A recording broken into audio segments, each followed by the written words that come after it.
Yeah. No, absolutely. That's completely correct. And ISIS, as I said, has been used as a stick to beat everyone, including those who are fighting against ISIS. Yes. As I say, never let the facts get in the way of a good demonization. Yes. Yeah, recently they've done something similar to Cage. There was something about your merchandise. Can you tell us more about that, please? I'm actually unaware of this. So there's a newspaper here called The Sun.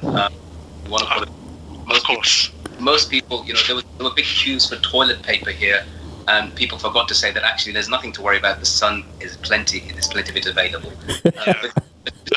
The Sun decided to print in the midst of the coronavirus pandemic a story about Cage's fundraising and our merchandise. Now we have some really smart merchandise, especially our jackets. If you see them, and so they show that, look, Cage is this despicable organization that speaks out against Britain's war on terrorism and America and so forth, and they try to attack us. But we as Muslims believe sometimes that Allah says that sometimes you may detest a thing, but Allah places a great deal of good in there for you. So when they did that, our sales of our merchandise and our fundraising has been mediocre. So we screenshots. We didn't post the actual link because we don't want people to go and visit them. So we took screenshots of their article about us. We posted it up onto our social media sites, and I'm telling you, I'm not joking. All our stock was sold out, and we had to order more.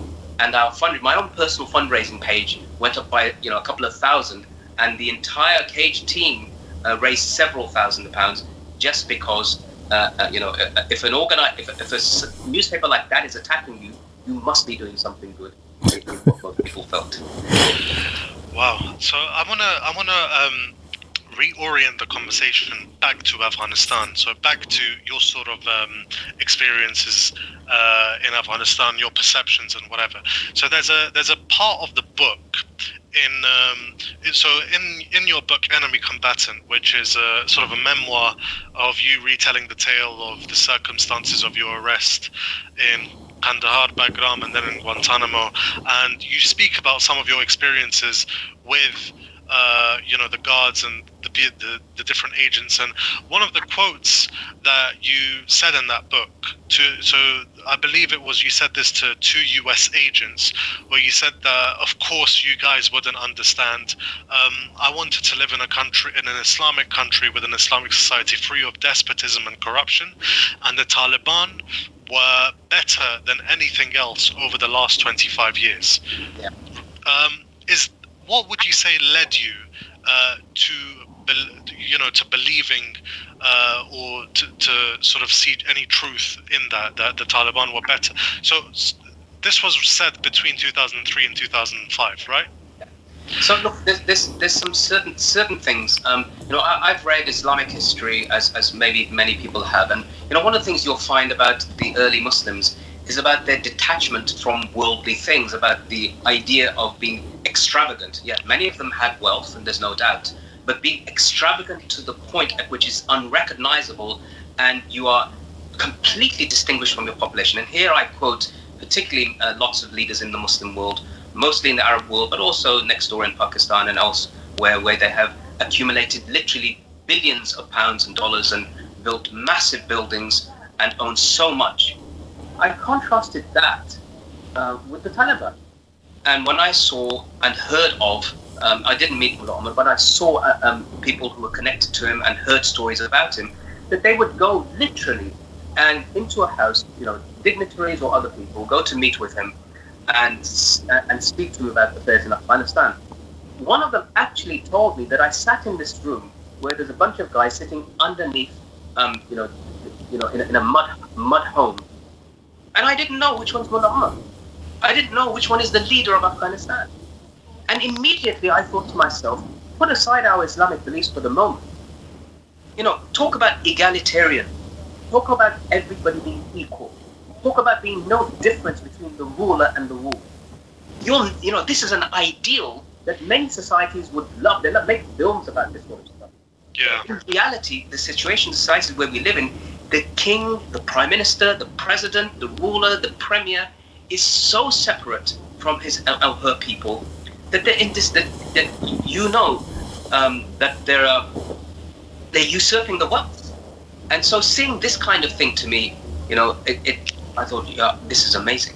I've only ever read about this at the time of Umar ibn Khattab, where people literally would come along from the Persian Empire and see like which one you view as the leader, and I say, oh, there he is lying underneath a palm tree. It's that sort of thing. It's the idea of them bringing peace. I'm not going to deny that there was brutal tactics. I saw a group of Taliban. They went up to a shopkeeper at prayer time, and they started to beat him, and they turned his table over. He was a poor guy. And I saw those type of things happen. I saw several things happen that I would regard as abuses. So I'm not painting a complete picture of the country. Fantastic, they were rosy. They made lots and lots of mistakes, and they needed to be held accountable for. But if you look at the past 25 years and what happened in Afghanistan with the various groups, I didn't even know when I saw Afghanistan, when I went to places like Dar al-Aman, where the huge palaces built, that it wasn't the Soviets who destroyed it. It was the Mujahideen groups. And I was shocked. It burst my bubble about the Mujahideen, because I thought, they kicked the Soviets out, they tried to destroy the country, but actually they ruined the country themselves. The Taliban came as a result of that. They tried to put an end to it, tried to put an end to the capture of boys and girls being used as sex slaves, and the various roadblocks in the areas where the warlords existed. So the raison d'etre, the thought behind the Taliban, I think, was a good one, even if it didn't all work out as the way that people would expect. Sangar, would you say that curiosity, would you say that the Taliban's egalitarianism was more a byproduct of Pashtun tribal culture, or would you say that it was more influenced by Islamically infused ethics, or is it both? The thing is that most of the Taliban leadership are from rural Afghanistan, and the people of the south and the southeast, the Pashtuns, especially the rural Pashtuns, because obviously Pashtuns are a very diverse group of people. You have urbanites and you have typical rural Pashtuns. Pashtuns in the north. Yes, but the leadership of Taliban, if you look at their biographies and who they are and what kind of people they are, they come from a certain part of Afghanistan where the most elite individual in the society dresses in the same way as someone who is maybe a servant. The rich and the powerful may have clean and new garments, but essentially he's wearing the exact same as the guy who is his servant. And this is how the culture is there. And obviously the tribal culture of the Pashtuns is that it's very egalitarian. Nobody respects someone else as a king or an authority. Sure, in our culture we have some sort of reverence for the Sayyid, people who are... people who are originally from Ahlul Bayt, and we have respect for them. We see them as elite. But then, like for instance, my great-grandfathers, they were always chiefs of our tribe in our village, and there are my relatives there who were also very prominent chiefs of the tribe. They would settle conflicts between other tribes. People would come from other regions and they would present them their problems and they would ask him, solve this problem for us. But this guy who was a very major chief, his name was Mama Rasul, this guy, he would walk. He didn't even have a vehicle or whatever. He would walk from one place to another, and people wouldn't even recognize him as some sort of an authority, because this is what people are like in Afghanistan, But sadly, what happened due to the communist revolution is that the communists came into power in Afghanistan, and they believed in this bizarre ideology that they have to get rid of the aristocracy, which didn't really exist in Afghanistan. They basically killed all the respected scholars, imams, chiefs. Everyone who had some sort of standing in the society was killed under the pretext of these are the feudals and these are the Ancien regime. Yeah. So what happened is that the entire Afghan society is damaged because our social fabric is destroyed by the communist revolution. Then a lot of these jihadi groups, they implemented similar tactics. So if you weren't supporting, for example, Hekmatyar's Hizb Islami, he would assassinate you. There are a lot of even prominent jihadi figures in Afghanistan who were killed by Hizb Islami and other jihadi groups. So our society has changed now. We may think that in the past there were some cultural aspects of our society that was very noble, that people were very egalitarian, but now if you are a powerful warlord, if the Americans have paid you millions of dollars to support their cause, now you're like a king. You're like a royalty. People have to respect you.